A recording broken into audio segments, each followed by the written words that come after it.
Well, as the final votes are being counted across the country, some Marylanders are already preparing to push back on the incoming Trump administration. Fox 45's Mackenzie Frost joins us live from the newsroom with how this could unfold. Mackenzie?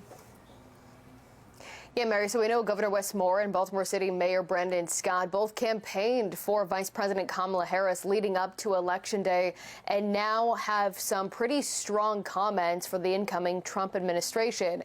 However, given the fact that there are still several projects that are looking for federal help to fund, experts warn against ratcheting up the rhetoric. From the State House. So I know this is a result that the majority of Marylanders did not hope for. But I do want to be clear, this is the result that this administration is prepared for. To City Hall. I'm obviously extremely disappointed in the results, but it is clear that there will be a second Trump presidency. Well, some leaders in Maryland are not happy about Donald Trump heading back to the White House for a second term. Baltimore City Mayor Brandon Scott and Governor Wes Moore clear about their concerns heading into a new administration. I don't know everything that a second Trump presidency will bring to Baltimore, but if he follows through on some of his dark, violent promises, we know that we are looking at challenges in the years ahead. The Marylanders are worried about what this election is going to mean for themselves and their families and their future. Do you believe that is the right messaging that we need to be hearing from City Hall when the city does need to find a partner in Washington somehow? Yeah, and part of the problem is that Republicans are going to spend money.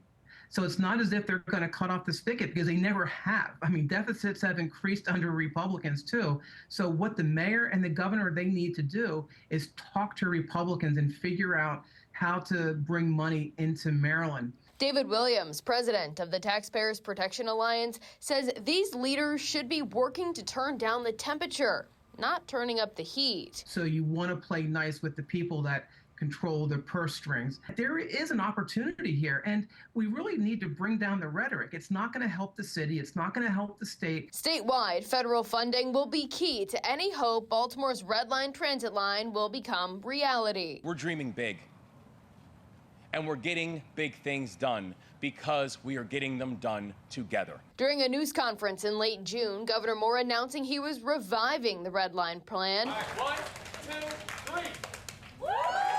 A light rail providing transportation from east to west across Baltimore. Stretching beyond city limits, the project centers around partnership at the local, state, and federal levels. I'm looking to Washington to help cover the multi-billion-dollar plan. Elections have consequences on the national level, too. And when you see us out campaigning to make sure that we can get 4 more years of a Biden-Harris administration, when you see us out here campaigning to ensure and make sure that we have an administration in Washington that understands the importance of transportation. We are confident that in partnership with the federal government that we're going to be able to get the project done. But now that partnership not shaping up the way Governor Moore envisioned. And whether a Trump administration funds a public transit line in a city he once called rat and rodent infested remains in question. At this point, do you believe the Red Line will ever become reality? It probably won't. Future funding uncertainty stretches beyond the Red Line, though. In 2016, then Mayor Catherine Pugh made her commitment to a federal partnership on day one. Mayor of the city of Baltimore. Promising to find a road to better infrastructure by working with then President-elect Donald Trump. I've already prepared my letter for you to go with me to Washington, D.C., to deliver to the next president of these United States, Trump. Years later, Pugh detailing how a conversation went with the president about that letter, telling the Baltimore Sun she told the president, quote, "I really need you to pay close attention to the fact that we can be your partner."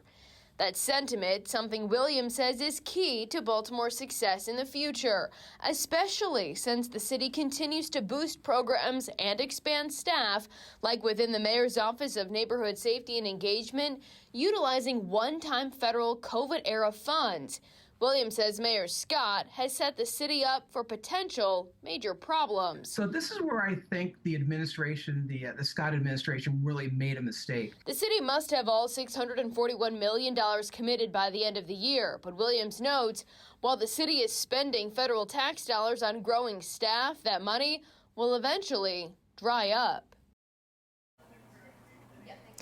Now, there's also the conversation about the federal funds for the rebuild of the Key Bridge. Several members of Maryland's congressional delegation remain confident that Congress will get it done by the end of this year. However, we recently spoke with Congressman Andy Harris, who is less than optimistic, arguing that the federal government will likely fund it. However, he's not so sure that those dollars will come through before the Trump administration begins in January. Live in the newsroom, Mackenzie Frost, Fox 45 News.